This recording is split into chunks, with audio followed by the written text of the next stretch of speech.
আমাদের আসলে সময় খুব সংক্ষিপ্ত। আপনারা যার কথা শুনতে আসছেন তার জন্য আমি বক্তব্য খুবই ছোট রাখবো।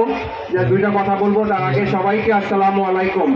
এখানে কৈজুরিবাসী এবং 5, 6, 7 নম্বর পৌরসভা ওয়ার্ড আপনারা আজকে দেখাই দিচ্ছেন যে আপনারা হচ্ছে গিয়ে বিএনপির ঘাঁটি এবং নায়াব ইউসুফের ঘাঁটি।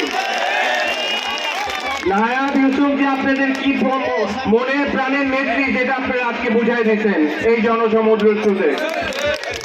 আমরা অনেক দিন ধরে আপনারা অনেক কষ্ট করছেন, আজকের এই মিটিং নিয়ে অনেক কষ্ট করছেন। আর কয়েকটা দিন আমরা একটু কষ্ট করব আমাদের প্রিয় আপা, প্রিয় নেত্রী নায়াব ইউসুফের জন্য। এই আশা ব্যক্ত করে আমি আমার বক্তব্য শেষ করব, কারণ আমি জানি আমার বোনের কয়েকটা কথা বলার আছে, সে আপনাদের সামনে কিছু কথা বলবে। আমি সবাইকে, এখানকার আয়োজক সবাইকে আবার ধন্যবাদ জানাই।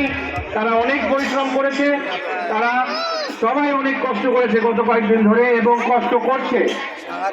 সেটা সভাপতি শেষে বলবে,